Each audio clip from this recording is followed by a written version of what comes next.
Sunday night is here, and that only means one thing. Scorecard is back on your screens, and it's been a lovely, lovely weekend in sports. I mean, let me just start off by saying good evening, especially to all my Man United fellows out there. It was a really good game of football today between yourself and Aston Villa.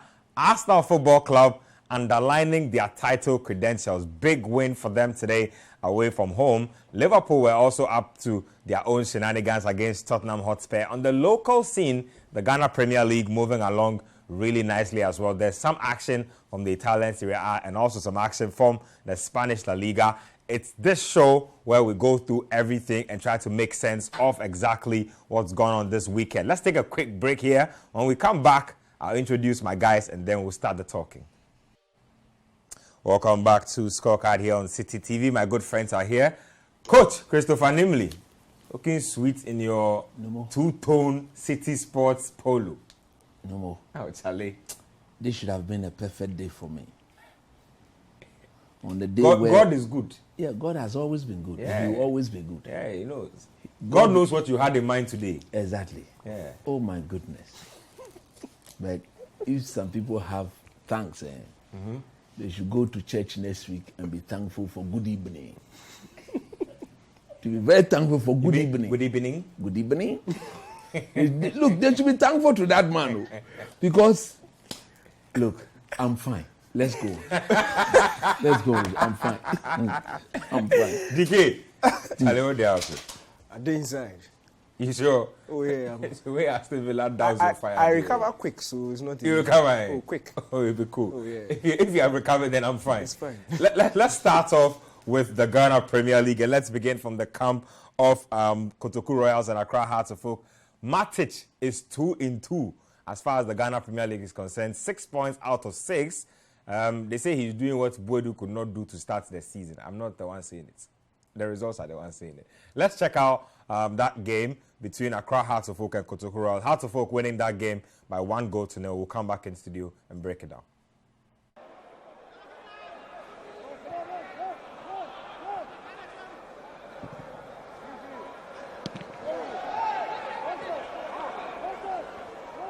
Good ball from the midfielder, Kwabena Wilson. But Asante Yeboah wins possession, tries to put one through for Daniel Barnier. Barnier goes down. It's a penalty, fouled by Clinton Quay. Friye Barnier going down from the challenge of the goalkeeper. Look at the pass from Asante Yeboah. And then I absolutely feel sorry for the goalkeeper there because he's desperately trying to pull out of the challenge. He's not sticking his leg out. He's just trying to pull out of it. I don't think he makes contact, which is enough to... Another opportunity to score from the spot. Friye Barnier steps forward for the Phobians. And Barnier scores. Easy does it.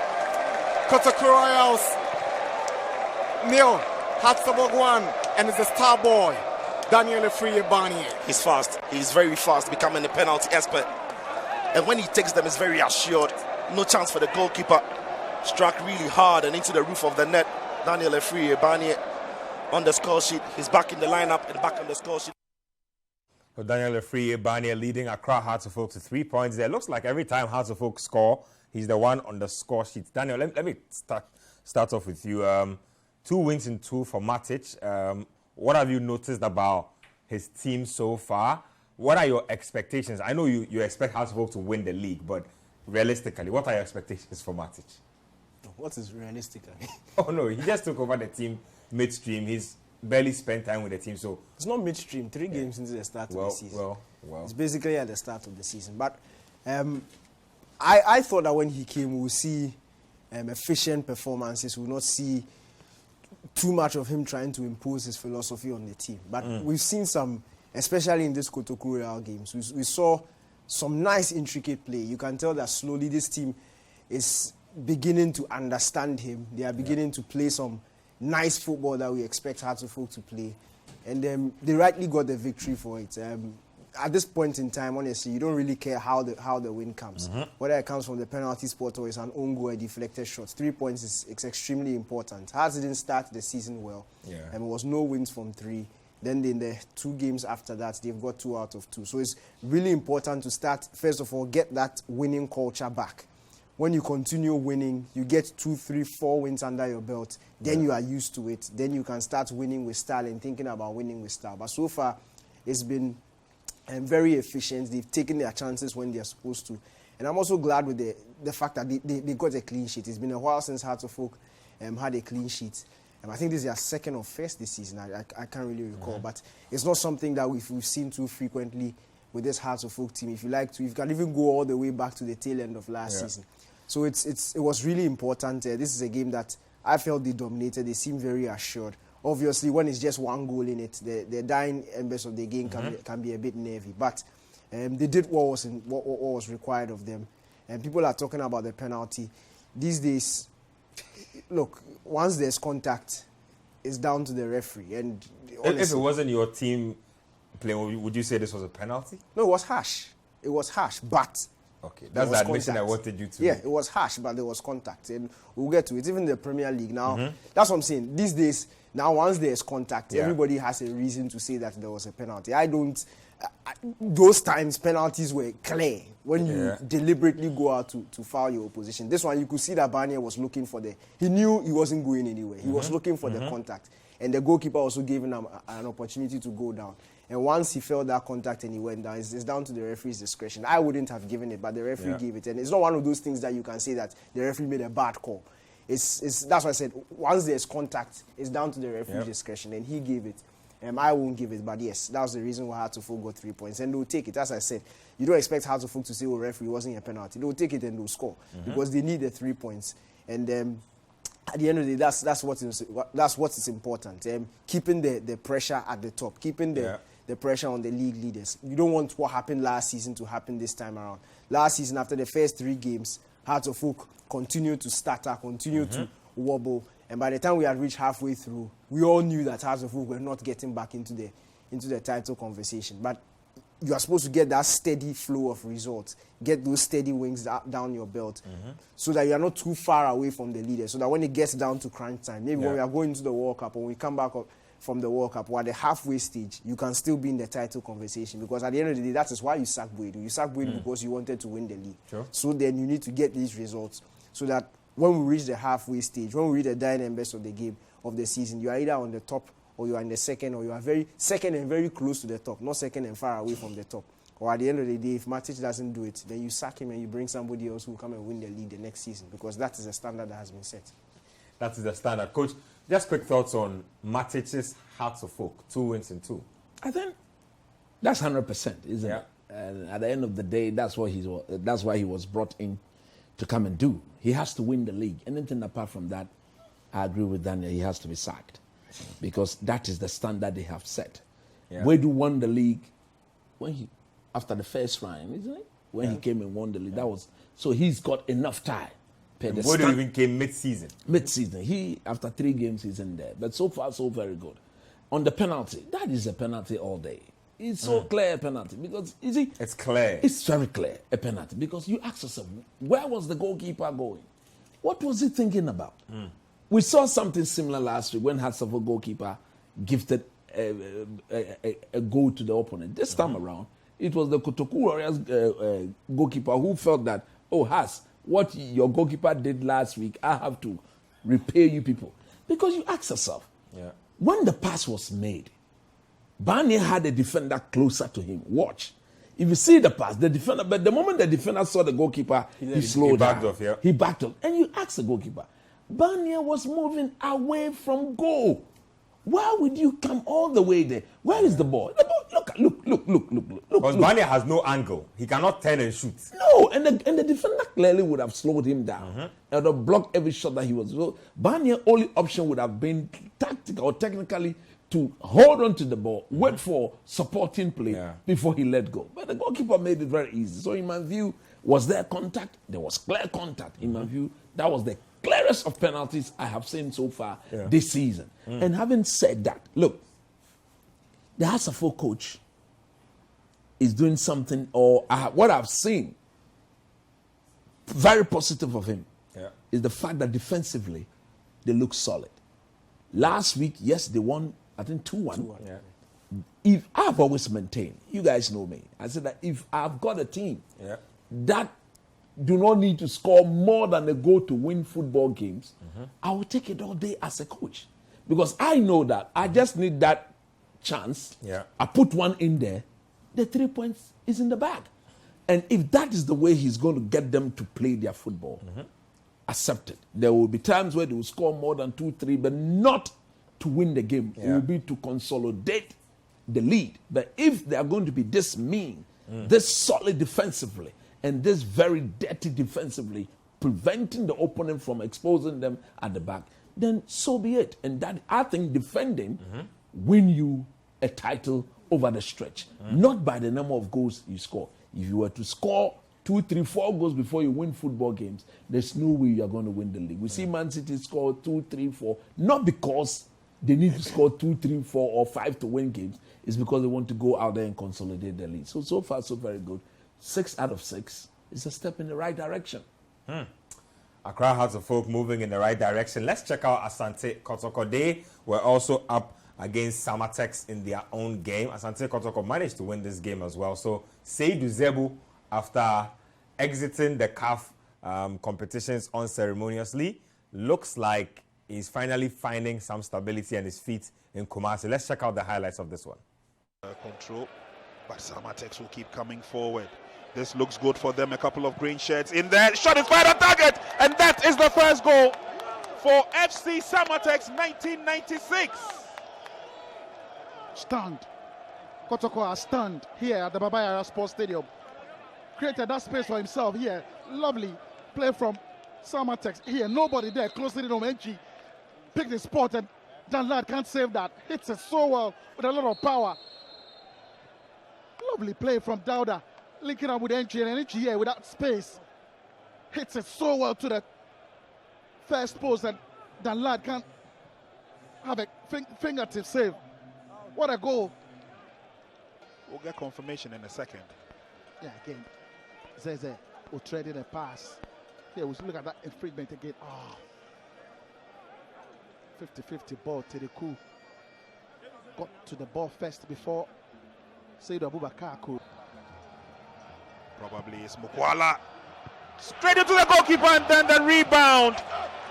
Gets the goal for Kotoko. They are back on level pegging. The smiles will now come on the faces of the Porcupine Warriors fans.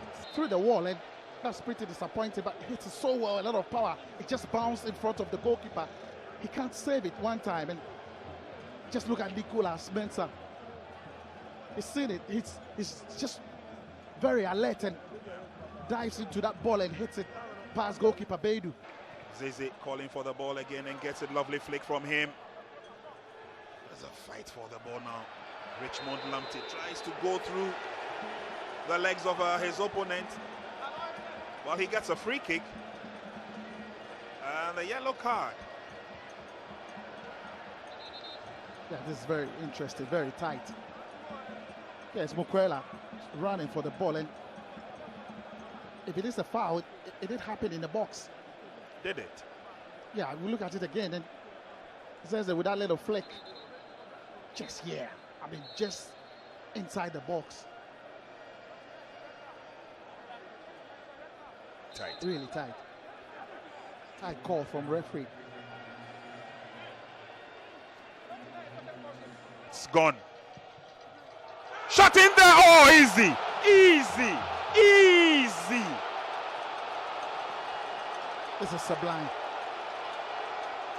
Super free kick. Incredible free kick from a Japan. Sends the fans into frenzy. I tell you, the mood change in the stands. It's one of joy. And Abusa knows that, no, we had it. Yeah, And I'm not surprised yeah, the that dummy he from nailed it. Tedeku, and just look at the bend on the ball over the wall, and goalkeeper can't get close to it. Just look at the technique, whips it. So very interesting game at the Babayara Stadium there. Samatex will be feeling very hard done by both decisions. The first incident that led to the free kick and eventually the rebound, and then that infringement that led to the goal as well. Daniel, you look really puzzled. The referee says it's a foul. It's, you see, it's one of those decisions that.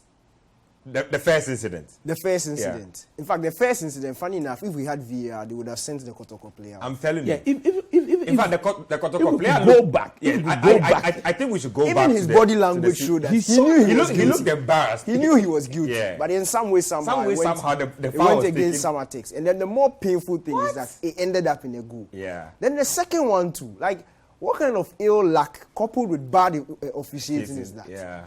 I don't look at how. You've given me Suli, I've collected it. But I know you are not going anywhere. I block the space. And my teammate comes to cover. Simple. It's basic defending. Yeah. And then the ref says it's a foul. And you think it's nothing because it's outside the box. Then it ends up in a goal. So both goals you considered was as a result of poor officiating.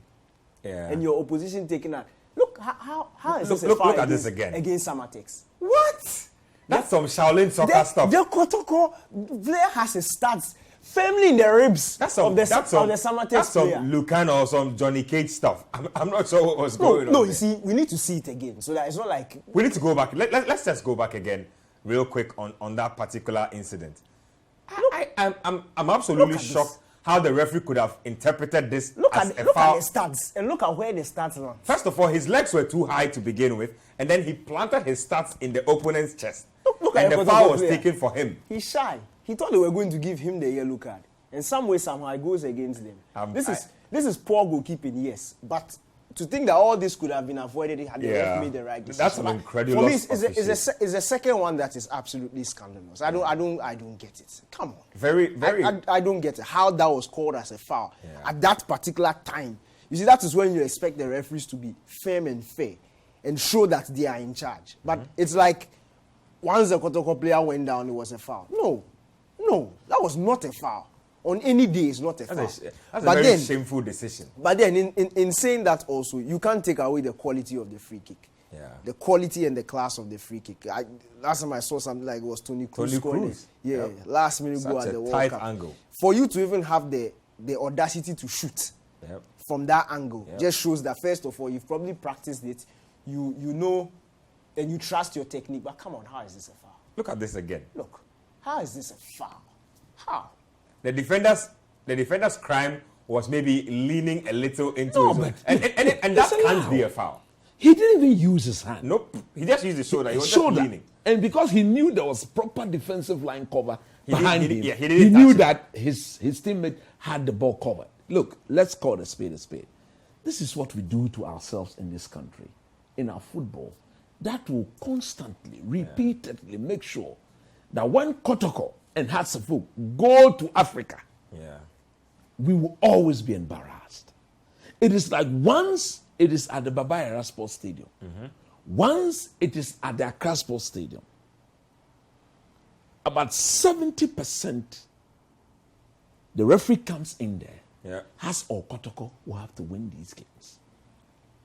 In my view, there was only one proper goal scored in this game. That's the Samatex goal. Perfect goal. You see, I listened to Coach Anno Walker. Yeah. He was absolutely mad at the referee decisions.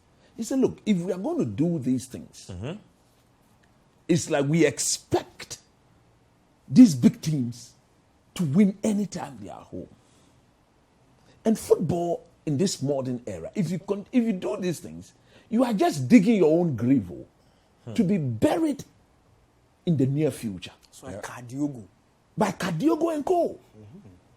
You will be Kadiogoed.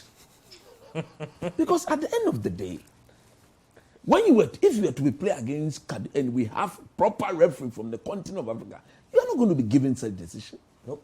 Nobody will give that to you. Nobody. You see, you want to see a Kotoko win football games convincingly, dominating the opponent, opposing themselves on the opponent. Just in midweek, the Kotoko coach, their technical team, their support, they were all over the place crying over a decision they thought was a very bad one awarded against them, against Bichim. You remember that decision? I remember. Seydou Zebo was up to some antics. Doing all sort of things in front of the referees. How I wished You see, start timing. When you are covering this game, put the camera on the coaches. If you see a coach who is always responding to certain decision against his team, when it goes in his favor, put the camera on him. So that we juxtapose the two moods and see how well he moves and see how well he's behaving. Yeah.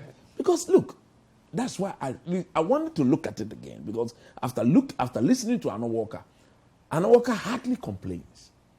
He's not the type of coach who will complain about a referee decision. No, he normally would not do that. Yeah. But the moment I heard him say that, I said, wow, for him to complain, then there's right. He's one of those guys who actually takes responsibility for accept his and then team. concede, Yep. and then he moves on. Yep. That is who he is. But for him to have, I now see why he complained. Kotoko should have been sent off.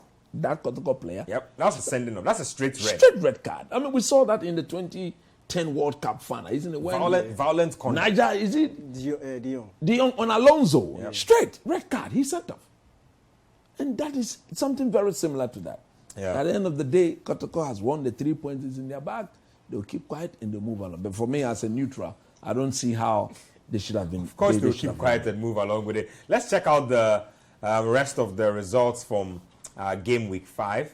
We have those here. Yes. So you have Dreams FC playing out a goalless draw with Tamale Cities. You have Accra Lions beating in Swatreman 2-0. Adriana Stars won 1-0 against Legon Cities. Brekum Chelsea losing at home to RTU. Big results for RTU. RTU barely went away from home. That's a huge result for them. I think there's something they've repeated. I think the last 2 seasons, they went all the way to Brekum again and beat Chelsea there. Gold Stars 2, Kim Faisal 1. So Jimmy Cobbler still looking for his first win as Kim Faisal head coach. Karela beat Bechem 1-0. Asante Kotoko and Samatek, we already watched that here. There's a game between Mediama and Olympics to come. So that's a good one to look forward to. Let's move it on. Let's take a break here on the show. Yes, let's take a quick break here on the show. When we come back, we'll head on to the English Premier League. That's where all the action is. That's where teams that were expected to win today, some way, somehow did not win. Teams that are afraid to say they'll win the title, lay down a marker today. Perhaps their fans will become bolder. Let's take a quick break. We'll be back. Welcome back to Scorecard here on Citi TV. You can send us your thoughts. We'll be displaying the text and WhatsApp lines on your screen in a bit. I'll be reading a few of them. But let's head over to England. That's where the Premier League takes place. Chelsea were at Stamford Bridge. We're hoping to turn around their bad run of form lately under Graham Potter. It looks like the fan base is already beginning to turn against Graham Potter. I thought all was good when things started. Well, Arsenal needed this win to tell Manchester City that, you know what, we are not going anywhere and you will have to contend with us to the end of the season. Rightly so, they went all the way to the bridge and they got a big result. Let's check the action out. We'll come back in studio. So Arsenal did not just win that game. They absolutely dominated Chelsea from beginning to end. They could have scored more goals if they were perhaps more clinical. Coach, you said that if Arsenal needed to make a statement about their title credentials, they needed to win a game like this. And that's exactly what they did. And look, the scoreline a bit deceiving. I think they should have at least scored at least 2 or 3 goals. This is the first time, or in a very long time, that I've seen a Chelsea team played at the bridge not have even a shot on target. They look so listless. I've never seen them this toothless. They've got teeth, but they couldn't bite. And for me, the nature of this Porter ball will have to change. What?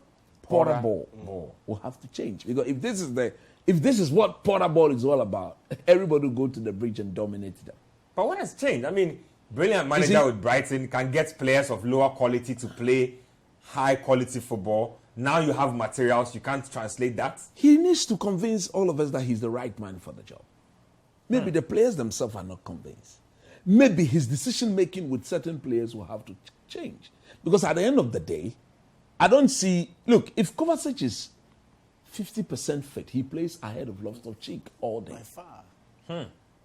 Okay? Yep. And if you are chasing the game, you don't take off Aubameyang and Kai Havertz and bring in Broya and Gallagher. Are you serious? What sort of coaching is this? You know who you are facing. You know who you're facing. Because already, so go watch again. The moment he made those changes, Arsenal were not thinking about defending again. All they needed to do was to control the game. That was where Thomas Partey, our own young man, was. Look, he was at it again. Brilliant. Yeah, he was at it again this He weekend. just had Jorginho, Loftus-Cheek, Mason Mount chasing shadows. Look, they were all over the place in 6s and 7s.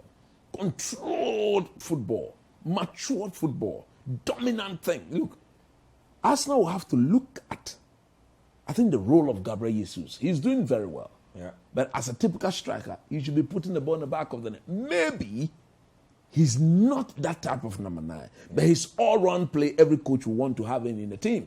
So maybe they should be looking at going back into the market and see whether they can get a natural goal scorer. I always said that he was never going to be an upgrade on Lacazette. Yes. Of goals you'd get. Exactly. He can get you 15 goals a season. Maximum. And that is what we've seen. And because if you look at the competitor from the blue side of Manchester, you need to score goals to take the league title from them. No two ways about that. Would they have the means to do so under the current situation? No. They may match them both, but it will come down to that because they've got Haaland, they've got so many players putting the ball in the back of the net. Again, Chelsea. Last week I sat in this chair and I said, I'll be shocked if they renew the contract of Thiago Silva. Yeah. Only for some Chelsea supporters to look at me and say, what is coach talking about? He's our best defender. If this is your best defender, then thank God for some of us. Keep him. Because, look, everybody is beginning to see. Look, he's been I think, arguably, he's the best I have seen in the past 18 years. You may argue, I don't know whether he's played, let's say 15 years. Centre backs. Yes, centre back. You may argue about there was John Terry, there was Ferdinand, Vidic, Carvalho, Piqué in his heydays, Puyol. But look, if you look at Thiago Silva, from his days at AC Milan, look, I've never seen a centre back so intelligent like this. Yeah. So solid as a football player. Proper anticipation. He could go game reading. He could go like Rio Ferdinand, go 3, 4, 5 seasons and get only 1 yellow card. That was a standard. As we speak, he's lost about 6 to 7 yards of pace. Go and look at the ball that resulted in the corner kick that eventually ended up in the back of it. He wanted to play from the back. He wanted to control the ball from the back. Yeah. He didn't have the legs, or he doesn't have the legs to do so. Gabriel Jesus just chased him, and then he got dispossessed. The ball ended up as a corner kick and ended up in the back of the net. Again, Cesar Azpilicueta. It's good to have them as team players. But from the way football is going now, if your replacement to your first choice is over 34 years, then you've got serious issues. Because if Rhys James is not there and Cesar is the one to replace him, then Chelsea should be thinking about getting another fullback who is relatively very, very young. Somebody like Man U has with Luke Shaw and Malacia. We all know if Luke Shaw is on form and he's playing, he's the number 1 choice. But in Malacia, you've got an equally competent replacement. Somebody who may is pushing Luke Shaw all the way. If he falls, he comes and he does a decent job. But in the case of this Chelsea team, it isn't like that. And for me, if Porter really wants to succeed, if you really want to succeed, he should stop that English Gallagher, Loftus-Cheek, Mason Mount, chin. They have to play. You can't do that. Because they don't have... Look, quality-wise, they are not there. Yeah. They are not there. Technique-wise, they are not there. When it isn't about control, pass, move, control, pass, where there's no finesse to whatever you are doing. Chelsea, Eden Hazard's Chelsea, there should be some finesse to whatever they do. Your number 10 cannot even control the ball in 10 and put 2, 3 people off his side. It's Gala, control pass, run. Give me control pass, run. Like McTominay. Oh, Charlie, they've got serious issues. They have to address that. Yeah. Or else, I don't think they'll even make top 4. Because look, Man City and Arsenal surely will be in the top 4. That other 2 slot will be battle. Tottenham, Liverpool, United, Liverpool, Newcastle. So it is not there. It's not going to come on a silver platter. You need to work for it. Yeah. And this Porter ball is not even a Europa ball. is a Europa Conference League ball, or else there will be serious problem. I'm done. Daniel, when he started, things were pretty stable. I mean, it's just gotten like this over the past couple of games, and already Chelsea fans are beginning to agitate, talking about this is not what we signed up for. This guy can't take us to success, or he can't bring us success. Is that all not premature? This is what management is about. And anytime we see young managers being given big jobs, the reason why I always speak out is because of situations like this. You see, everybody loses games. Ferguson will lose a game. But the game after he loses, whoever is going to face him is afraid, because they know he's going to pour his anger on them. Pep, the same thing. Klopp, usually the same thing. That is what top-class management is about, managing the bad periods. But it's looked like with this Chelsea team, after the defeat at Brighton, it looks like it's just going down like this. And that is what? They've played 3 matches now, they have just 1 point. In fact, started with Man United. 3 matches now, 1 point. Yeah, I think go back to Brentford. Yeah, go back to Brentford 4 again. matches. Yeah, 4 matches, So really 2 points. And you see, I understand the Chelsea fans, because alluding to what Coach said, it's a stubbornness in some of the decisions that he's making. Man. Look, you can't, if you didn't have any option, I'll understand. But Loftus-Cheek, how many years has he been at Chelsea? How many loan spells has he gone and has never flopped? been good enough for me. But yet he comes back and he's starting ahead of some established names, established figures. I don't know if Zakaria was injured. No, he wasn't injured. He was on the bench. He was on the bench. Yeah, he was on the bench. So after the midweek performance, why is Zakaria put on Where the you bench? think you'll be given time to build momentum? Why will he be put on the bench for Loftus-Cheek? What exactly does Loftus-Cheek do that no other Chelsea player or midfielder on the bench can do? What is he doing? And you see, for me, I was happy at 90 minutes. I said on Sports Panorama, I wanted Chelsea to win, but I knew Arsenal would win. Yeah. Now, I was happy that Chelsea lost when they made that substitution and took off Aubameyang and Havertz. And then the guys they introduced in Gallagher and Broha. First of all, you are not serious. You don't respect Arsenal. That you can look on your bench when you want to chase a game, you want to get a result, then you bring on Broha and Gallagher. But what about those who say that I left Aubameyang in the game and he wasn't showing you see, that he could finish? Aubameyang's problem in the game wasn't that he wasn't performing. No. There was a lack of supply. There was no so you address the creativity issue in the team and make sure that chances are getting to him. You don't they take barely him had a off. shot on You don't target. take, because when you brought Broha, There was no shot on No. target. All Aubameyang fed on was long balls, clearances. clearances, Not long balls giving and clearances. balls given to No. him. Yeah. They were You see, clearing the ball. And so you have to A get striker who is left up there to feed on scraps will Yeah. definitely not perform because there's no feed. If you are creating chances for him and he's not scoring, and you bring on Broha and you are thinking that maybe Broha will score, that is fine. But if the team is struggling to create opportunities, then you yank off Aubameyang and yank off Havertz, and you bring on Gallagher and Broha come and busy for nothing. Just to come and run back. around. Oh, you're not serious. And it has hurt me that Arsenal didn't add 2 or 3 to it. Because, you see, these are some of the mistakes you can make at Brighton. That's what I always say. At the top level, you don't have time for these silly There's no mistakes. luxury. There's no luxury. Every defeat takes you closer to the exit of the job. You repeated the thing against, started with Man U. In fact, Brentford, Man U, United, Brighton. Yep. Then against Arsenal at home, where we expect that a typical big team will give a response. We saw with Liverpool. They were not on form, but when Man City came home, they showed up. That is how you do it. When your mates come around, with form, expecting to come and dominate and local, you expect that reaction. But this Chelsea team, it lacked soul, it lacked passion, it lacked ideas. This is the most listless I've I've seen them. It was so difficult. Yeah. Look, Sarri was better. Sarri was better. pretty Lampard good. will lose to Arteta. Yeah. But there will be moments in the game that we'll see some fight.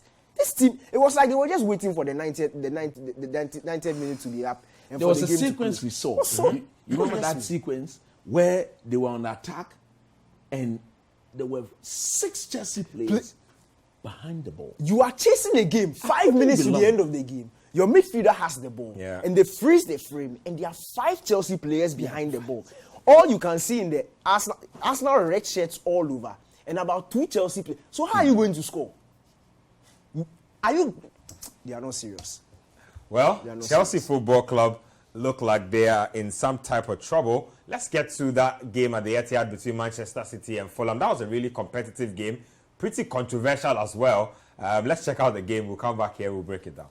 So very interesting game there. Manchester City obviously would feel hard done by that Cancelo red card. And then Fulham would also have reason to believe that that penalty was harsh. I mean, there was contact. De Bruyne did go down in the box, but I think that was harsh. Look, Nketia, before we go to the decisions, in my whole life of watching football, That's it. I've not seen a team Yeah. go down a man, be expected to dominate, go on to dominate, be expected to win, and go on to win the football game, and it's normal. Pep Guardiola. They played this game with a man down, and Fulham were defending. You wouldn't have been able to tell if you were watching the game. Look, you see, teams win with a man down. Yeah. But the manner in which Man City did it, to control the round object, to dominate possession, to create chances, whilst with a man down, for the team that has an extra advantage to sit back and defend and hope, praying for a draw. Look, I've not seen this thing before. And you see, don't tell me it's just Fulham. Because we've seen great teams before who change their game plan when a man is taken off. And it wasn't just anybody. It was one of the most creative players in the Man City team, in Cancelo. He was taken off. And for this team to be able to readjust. Look, when Haaland was coming on, you knew. I knew. Coach knew. You people, you knew. We all knew he was the one coming to score the goal. It was just a matter of time. And I've not seen a team. Look, Pep Guardiola, he's different. He's a different breed. They are great, and then there's Pep Guardiola. Look, put the trophies aside. We are witnessing something we've not seen before. What he's doing in the Premier League is, look, this is the Premier League. This is the Premier League. The toughest league in the world. The great teams have passed. Imagine a Sir Alex Ferguson team going down a man. Man United fans will be sitting down in the game biting their teeth. If they win the game, it's an achievement. But this is normal. Pep has done it. It's normal. They go on to dominate. Look at the possession at the end of the game. And who had the red card? Man City. Look, I was so impressed with the display. But let's now go to the details. First of all, that Fulham penalty. Okay, fine. As I said, some people will give it, some people may not give it. But it was given. But how is that a red card? Don't tell me last man. No, you see, the last man thing, it is, they usually do it when maybe a high line, the person is clean through on goal, and then you foul. Edison was closing down. Where he had put the ball, Edison was closing down. They were almost side to side. It is like you are running through on goal and I'm chasing you, I'm one-on-one with you, and I put you down in the box. And that's a last man. That's not a last man. That is not a red card. I think the red card was not given because he was the last man. I think it was given because he was obstructing an obvious goal-scoring opportunity. That is why he was shown that. Because at the end of the day... So that is technically a last man tackle. So that's a red card. No. So you see, that might seem harsh. That's But what I'm saying. If you take it from the interpretation of it's obstruction of a clear goal scoring, that's what I'm saying. Let's put context into it. Where he placed the ball, his first touch, if you can see it again, his first touch went across Cancelo. Fine. But Edison was making that round to close it down. Should have allowed Edison to make the save. You see, I think if we can see this again, it will help. It will help with the perspective. So let's just see that again. If Cancelo had left him, it wasn't a one-on-one. It was going to be a 50-50 challenge between himself and Edison. That's how close it was. Because Edison had made the run. He was closing him down. Look at there this. You go. When he touched it, he went across Cancelo. Edison was there. He was right there. That is what I'm saying. He had already read the play. So as a referee, you read it and you know that, look, this is not... Yes, fine, give a penalty. Give a yellow card. I feel like that's the line between these type of decisions. Yes. You either give it or you don't give it at all. You don't give it. If you give it, you have to give the red card. Exactly. It's just how it works in this case. Edison was right there. Once he gave him the foul, once he took the foul, he had to send him off. He didn't have to send him. That's my point. Well, no, you see, this can be a penalty, but definitely not a red card. If Edison was in the post, if he hadn't come out of the pool, and the Fulham attacker would have had maybe one time to settle himself, fine, that's a clear goal scoring opportunity. But once I've taken it into the path of the goalkeeper who is already coming in, you take the defender out of the equation. It was going to be a 50-50 challenge. It wasn't a straight away shot from the Fulham defender. It was a pretty controversial goal. So another person would say then Cancelo should have read the situation better and left it for Ederson to deal with it. That's another interpretation. Yes, so that is a penalty. He's punished. No, but not a red card. No, I think the red card is right. Because if you look at it technically, he was technically not even the last man. There was a Man City player almost on the line level with him, of Ederson. Okay, so that didn't make him the last. And I'm saying that I believe the red card was as a result of the fact that he had obstructed a clear goal scoring opportunity. Now let's go to the Man City consistency. 3 weeks ago, when Thiago Silva was using his hand to hit the ball out of Jordan, that is the problem we've got. They said it was they reviewed it and said it was a yellow card, but this is a straight red. If you go back to Manchester United versus Newcastle, I'm using the Jadon Sancho penalty situation as against that of Kevin De Bruyne. If that of Sancho wasn't a penalty, there's no way all day that the Kevin De Bruyne's ball was a penalty. You could clearly see him jump and then he played the referee. I think he played the referee. And that is why VAR was there. Because at the end of the day, the guy didn't even drag his foot. Just a touch. Just a touch, and then the man went up and fell down. You could clearly see him jump and then went on it. What is that? What is that? He knows he's played for Manchester City. It's 9 minutes in the game. You ask yourself, he knows the referee will take the decision for him. If that had been at Craven Cottage, there's no way that is. Fulham is getting a penalty. There's no way that Man City is giving a penalty because of that. If that was done at Old Trafford, at Anfield, there's no way they are getting a penalty for that. You understand? So you see, yes, we all know they had done everything practically, tactically, technically possible to win the game, and they were by far the better team. I agree with Kranti. We all enjoyed what we saw. But at the end of the day, 10 men against 11 men, and they were this dominant, and it is normal. We are supposed to accept that as a norm. It tells you of the standard Pep Guardiola had set. And for me, I really can't see anybody beyond them winning the league. Let me read a few messages and then we'll do more games. So this one here is from William from Afienya. William says that I'm a Chelsea fan, but I have to admit we were second best today. We didn't learn from our lessons from the United game. We put in this abysmal performance based on Potter's selection. Kukurea, Havertz, Sterling, and Loftus-Cheek are not good enough. Hurts to say, but I'm supporting us now to go on and win the league. Congrats to the Gunners. Okay. Zavi from Larabanga says that congrats to Arsenal fans and my own club, Barca. We are surely coming back with the best striker in the world, Robert Lewandowski. Mackay from Kotobabi says yesterday, coach said he was looking at Arsenal or what Arsenal were going to do, and that's exactly what Arsenal did. Okay. This one here also from Hussein Yakubu says, good evening, Ben. Really happy to see Daniel back. My Arsenal going to take it game by game in the direction of winning the trophy. Okay, so those are some messages that have come through so far.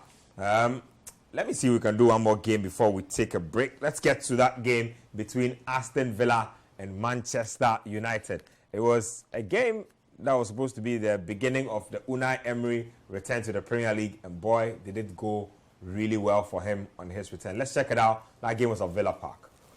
So Aston Villa starting off the Unai Emery era with an absolute bang. Coach, United falling short by 3-1. That was a very convincing win for Aston Villa. Exactly. I think they deserve every bit of the win because by far they started the game better. They were more hungrier. They knew what they had to do.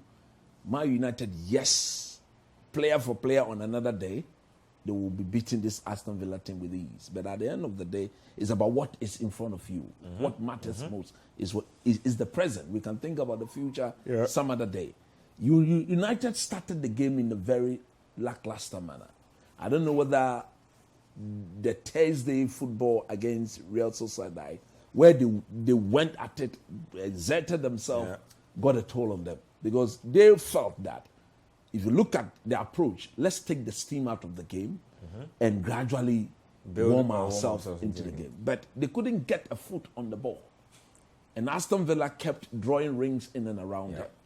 So the moment that first goal went in, game plan down the the game drain. plan down the drain was gone. And the free kick, perfect, excellent free kick by all standard. The United first were goal, shocked. By the first 10 minutes, United were were shocked. 2-0 down. I think the first goal could have been defended better. You started from Lindelof. I've always said that. I've never seen a centre-back who never wins a 1v1 situation, either in the air or with the player, with the ball. Come on. Even if you don't touch the ball, something should tell you that you are out of position and therefore you should be stopping the play there. Because if your players tactically and sensibly doesn't read the fact that you're out of position for them to go and replace you, the team is exposed. He couldn't win the ball against Watkins. Watkins blocked him off, and that also sucked Martinez into an area he shouldn't be. So once the pass was given to Leon Bailey, the team was exposed. Again, the free kick, congratulations to the French boy. It was a sumptuous, delicious free kick. Beat any goalkeeper any other day. What did United needed to do? They needed to crave and score the next goal. They did. Which they did. Yeah. So that meant game on. Yeah. And then they come back. Come back into the second half. And again, 1v1 Lindelof. He started tracking back from the center circle. Almost 40 from yards. 40 yards. He kept, and it isn't that United didn't have numbers at the back. It was a 3v1 situation. So you go and close him down, and then there'll be the defensive line cover. He didn't do that. So as he backed off and backed off and backed off, the other United players couldn't come to his aid. They needed to focus on who the on-rushing Aston Villa players will be. You don't do that. If that was Martinez, he quickly gets closer to Watkins. If Watkins beats him, he stops the play there. By fouling him, and everybody come back to defend as a unit.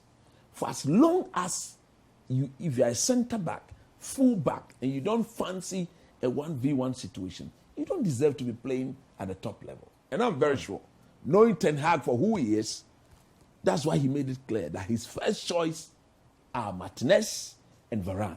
Varane, yes, a bit injury prone, but looking at this, if you know this manager, he's clearly looking at proper defenders, because from the way he plays his football, from the way Pep Guardiola plays their football, they believe in defenders that could flourish in a 1v1. Go back to Man United Spurs. United was so comfortable, leaving Martinez and Varane with Song and Harry Kane throughout that game. And Martinez and Varane dealt with Song and Harry Kane with ease. But the moment there's Maguire, the moment there's Lindelof, you cannot do that. And that is against the philosophy of this manager. So like I said, Ten Hag wouldn't solve all Man United problems within one transfer window. January is there. I know the summer is going to be another big summer for United. After 2 years, then we'll see the proper Ten Hag ball. But as it stands now, with Lindelof and co, you will concede such goals. Congratulations to good evening. In fact, like I said, what I really wanted to do, that man just stopped me. So I'll reserve it for another day. Let's take a break here on Scorecard. It's good that coach has not been able to do what he wanted to do on the show today. When we come back, we still have Tottenham, Liverpool for you. Then we have some Serie A and also some La Liga action. Stay with us here on Scorecard. We'll be right back. Welcome back to Scorecard here on Citi TV. Let me read a few more messages before we get into that game between Tottenham and Liverpool. This one here is from Mohammed Awal. Says, Coach has really nailed it when it came to the Chelsea game. Potter is behaving as if he would take some of Loftus-Cheek and Gallagher's percentage if they go to the World Cup. He has to go before he destroys us. This one here from Nanaya from Ashaiman, Lebanon, says that Arteta has brought the belief, and I think this Arsenal team can beat Manchester City and go on to win the league. This one from Sami Adansi says, I don't understand why anytime Chelsea lose and Man United have to win, they also lose. Well, I'm not sure how the two teams' destinies are tied, but let's get to the Tottenham Hotspur Stadium. That's where Spurs, who have been shaky lately, were hoping to rediscover their form against another shaky team. But It was Liverpool that managed to get this one over the line. 3 points. Mohamed Salah looks like he's coming back in form. Let's check this one out. Big 3 points for Liverpool. More trouble for Antonio Conte and Tottenham. Daniel, Kulusevski looks like the creative spark for Tottenham. When he's not there, literally nothing is happening in their front line. Look, he was there when they needed a last-minute goal to draw against Chelsea. He was there when, okay, he wasn't there, but they lost at Arsenal. They lost against Liverpool today. They lost against Man United. They've not won any game against the Big Six. They've struggled in all of them. And that is a serious problem. Yes, I agree that it's just 5 of the 5 top teams that you need to face home and away. So that is what, just 10 matches. The rest of the games carry more points than against your mates. But those games are important. Why? Because you are challenging for the same things. So when you win those games, you are like 6 pointers. Yeah. You've gained 3 and your opposition has lost 3.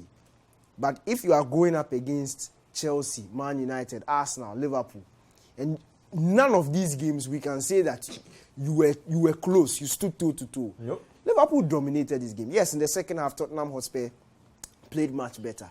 But by that time, they were already 2-0 down. And at home, in front of your home fans, you should be given something extra. Yeah.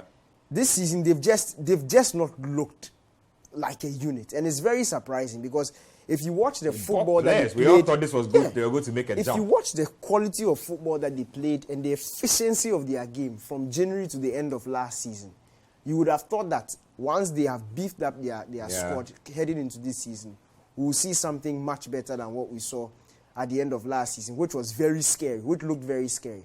But this season, they've not done that.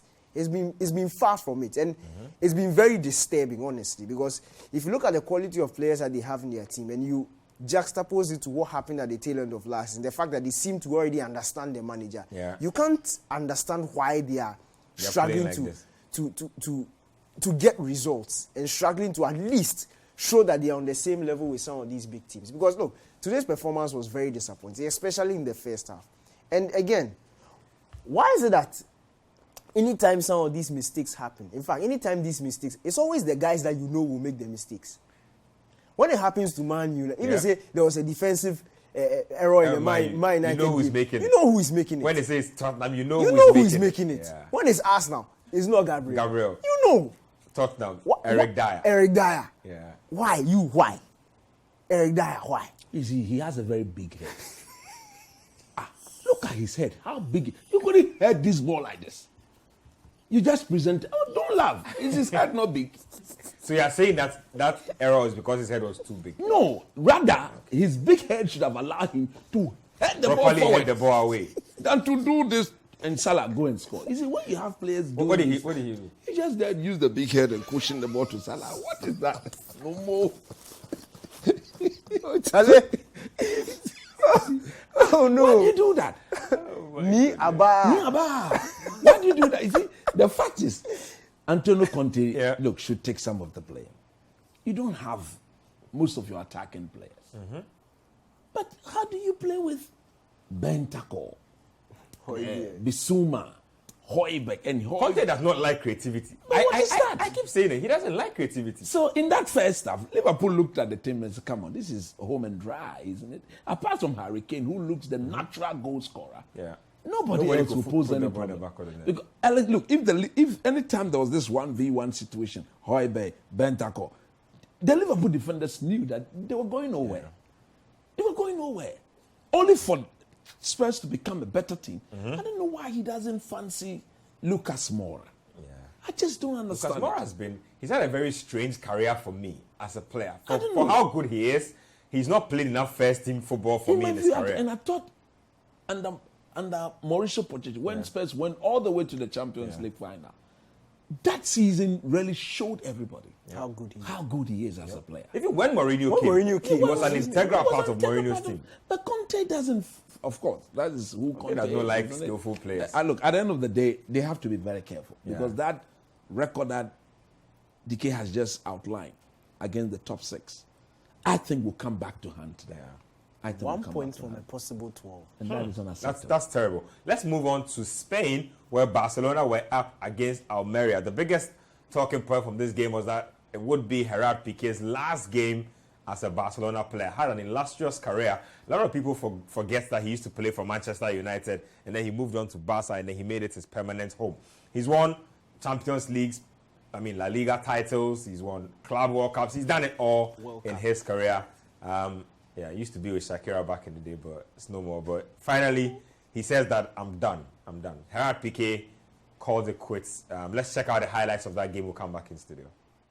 So Frankie de Jong getting in on the action. Ousmane Dembele also getting in on the action. Just quick thoughts on that. Yeah, I mean, it was a perfect send-off for Gerard Piqué. I think the day was his day. Barcelona recognized the fact that a legend was saying goodbye. Yeah. They gave him the armband for him to captain the team on the day. And you could see every player was so determined, was so focused. Especially the defense. Especially to make sure that he will leave. It was a proper send-off. There was a proper send-off. And for me, Kept a clean sheet. clean sheet, and they did very well, and they deserve to win.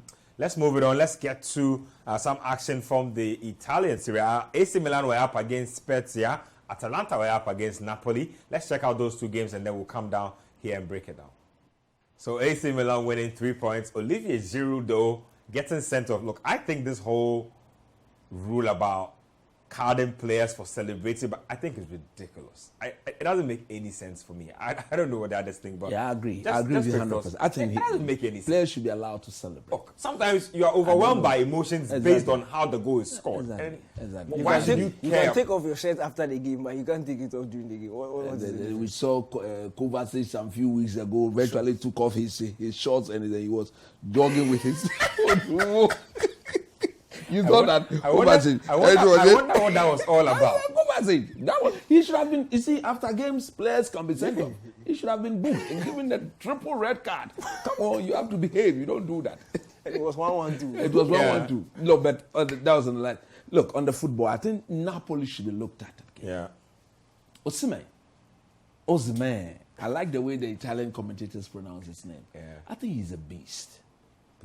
I think if having Man a United, season to remember. If Ten Hag is watching, no more there's cash. Tell the people. Oh, Charlie, There's cash. there's cash. There's cash. There's always been cash. There will always Yes, be cash. there will always be cash. It's United we are talking about. Just go and give them, take Daddy's back. Daddy will fit into the tempo of the Serie A and add some few pounds, and bring home Osimhen. Look, he walks into everything. Yep. His fighting spirit, his technical ability, his desire to I score. think he's one of the most complete forwards I've seen in recent times. For somebody who's that Because big, we've it's seen crazy him- how quick he is. We've seen him dealt with Van Dijk, isn't it, in the Champions League? That first leg. Yeah. He dealt with him with ease. Cheeky He's ease. big. Strong, aerial Oyibo. presence, technical ability, first touch. Everything brilliant. Yeah. Proper pace, power. Everything is He has there. everything. Everything. Only two people have dealt with him, Alexander Jiku and Amate. Yeah. It was And 2 against 1. When I go back to that game again, you realize how much of a handful he was in that game. Especially in the second The leg. second leg. Especially in the Charlie, second leg. no. Just snap thoughts on Napoli before we go to the Bundesliga. Look, they are really good. They are playing some scintillating football. My worry about them is their mentality. I was really impressed with the victory against Atalanta. The fact that they came down from a goal. In fact, if you watch the game, they didn't start well at all. So when Atalanta took the lead, you would have thought that, oh yes, finally, they are going to let things slip. But that mental toughness to come back from adversity and get back the 3 points, it was really impressive. But how would they sustain it throughout the season? That is what I'm looking at, and I'm really hoping that they'll be able to do this, because the Serie A is slowly becoming very interesting. Yep. We saw Inter break that Juve long spell, then AC Milan came. Yeah. If Napoli can do it, That's then what we means- want to see. Yeah, we have 3 teams. And there's Napoli and then Inter stay in the this Champions EC. League. Exactly. So, awaiting tomorrow's draw. Yeah. Yeah.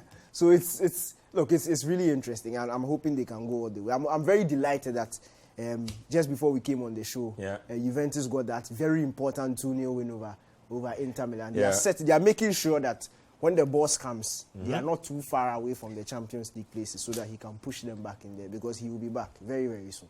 Let's wrap it up. Let's wrap up tonight's action with some German Bundesliga action. Bayern Munich, they were away to Hertha Berlin, and then there was also Dortmund taking on Bochum. Let's get the highlights of those two games. You know, we know what Bayern Munich are all about. Let's talk about Yusufa Moukoko. 16 years last year, 17 this year. Our own man transitioned him into the senior team, Otoado. No, but that's Otoado's job. Oh, that's his job. He determines when you are ready for the first team. Of And course, he that's determined his that job. Yusufa Moukoko was ready for the Dortmund first. He's absolutely killing A job it. for which he said he can only coach the Black Stars on a part-time basis. So, I mean, it is nice to see his handiwork on parade. And I think maybe that is what he's suited for. But look, that guy is a proper talent, isn't it? He's 17 years. 17 years. And the power, you see, I like players like who are very direct, very determined. That's why I've always said that, look, I've seen players, but the original Ronaldo is a player I will always mention wherever I go. He was very direct, very focused, and if you everything, right foot, left foot, it really doesn't matter. Dribbling ability, first touch, everything is Long there. range, Everything is solid. kick, And penalty. I think he's at the right club, isn't it? They will make sure he matures into a proper player. I just hope that Bayern Munich wouldn't come calling. Definitely will come and take him away. Everything good at Dortmund or everything perfect at Dortmund ends up at Bayern Munich. Yeah. Provided if the person Once is you a are German good enough, player, he German. has to go and play for Bayern Munich. And I think, look, Dortmund will do all this thing, but again, the league. We know where the title is going. Daniel, get a final word on the show. Top guy. Look, it's a second goal that I love. And you see, goals like that, it comes with confidence. Because he's left-footed. He's left-footed. Yeah. It really comes with confidence. When you trust your ability and you are in a good mood, 60, then you can 70 try yards such away from goal. audacious With your right things. foot. And I'm happy for him that he ended up in the back of the net. But as Coach said, look, it's the league is for Dortmund. But this is just an indication of the type of talents we are going to see at the World Cup. Jury now will be playing for, I think, USA. Yep. Musiala for Musiala. Germany. Probably we'll see I'm Moukoko sure as will well. make the German team. So, look, it's going to be brilliant. This World Cup will be. Thank you very much, Daniel. Thank you, Coach Christopher Nimley. Thank you guys out there for making time to watch. Thank you guys for sending us messages. Thanks to everybody who helped to make the show a success. Camera, lights, directors, everybody. Same time next week, Scorecard will be back here on Citi TV. You know where to find us.